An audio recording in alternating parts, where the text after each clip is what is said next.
Hi there, Amelia here, and I'm coming to you to speak a little bit about what what the heck is spirit having a human experience, or as I like to say, infinite being. So, if we look at infinite being, or if we look at us as spirit, that would say that we are energy.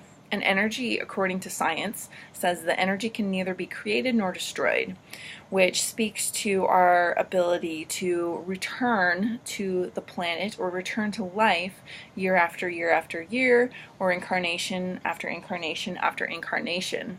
So that speaks to reincarnation.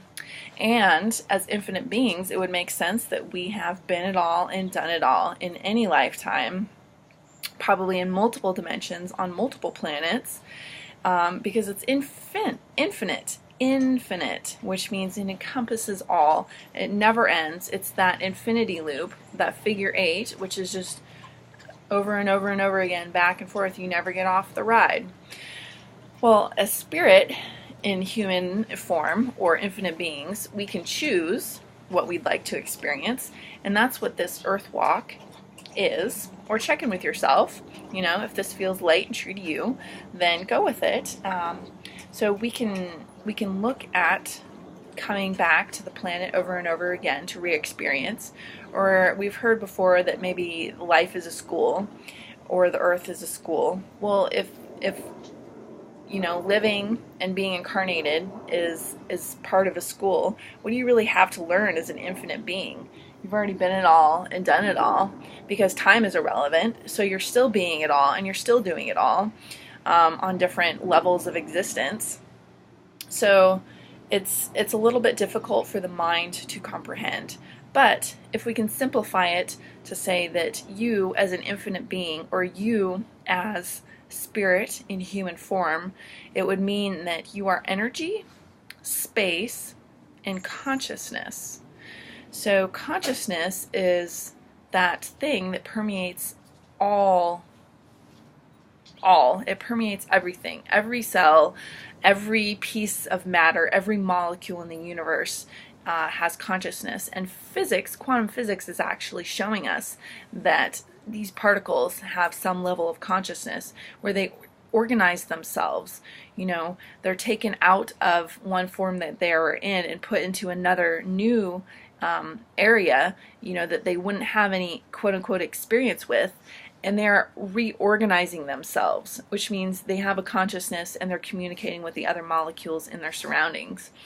So it's this consciousness which is aware, self-aware. And then space, which is all around us. They say that atoms are more space than they are solid, which means our physical body and the things that we see around us, the solid wood and this basket, it's more space than matter. And it's just our interpretation of our five senses, bringing that in and interpreting it as being solid, or being matter, wood, plastic, soil. So it's up to us to look beyond our five senses, to tap into our infinite capacity, and to really be aware of our infinite capacities to receive, to know, perceive, and be. And so truth, are you living as the infinite being that you truly be? And if not, would you be willing to start choosing from your infiniteness instead of choosing from your finite humanness? And anywhere you're unwilling to live and be the infinite being you truly be, would you be willing to destroy and uncreate it all? Right, wrong, good, bad, all nine, pod, poc, boy, shorts, and beyonds. So the clearing statement is from Access Consciousness, accessconsciousness.com, or theclearingstatement.com for more information.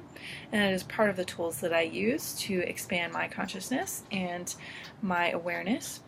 So one of the foundational pieces of life mastery is knowing that you're an infinite being, and remembering in each moment that you're an infinite being, and not allowing the points of view and the reality that you live in to dictate what is true for you, because you are an infinite being with infinite capacity to receive, which means you can receive it all. To know, you can know what you need to know in every situation. You have infinite capacity to be, which means you can be anything that's required. You can be anyone that you choose to be.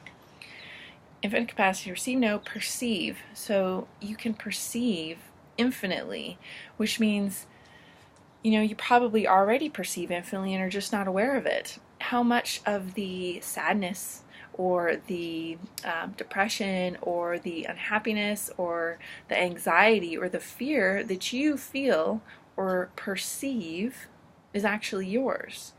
And what would it take for you to shift out of feeling tired, feeling like you have a headache, feeling like you have a knee pain, feeling like your back hurts, into perceiving someone else's back pain, into perceiving someone else's anxiety, or perceiving someone else's fear, and knowing that you, as an infinite being, would choose that for what reason? And knowing that just because you perceive it doesn't mean you have to own it and feel it and make it yours. So everywhere you're unwilling to choose to live from your infinite capacities to receive, know, perceive, and be, would you be willing to destroy and uncreate it? And anywhere that you are using your infinite capacities against yourself, would you be willing to destroy and uncreate all of that? Right, wrong, good, bad, all nine, pod, poc, boy shorts, and beyonds. Okay, so that's all for now. Thank you so much for watching, and if you have questions about what it is to be spirit in a human form or to be the infinite being you truly be, feel free to ask them, and I can address them in a later video. Thanks again, and ta-ta!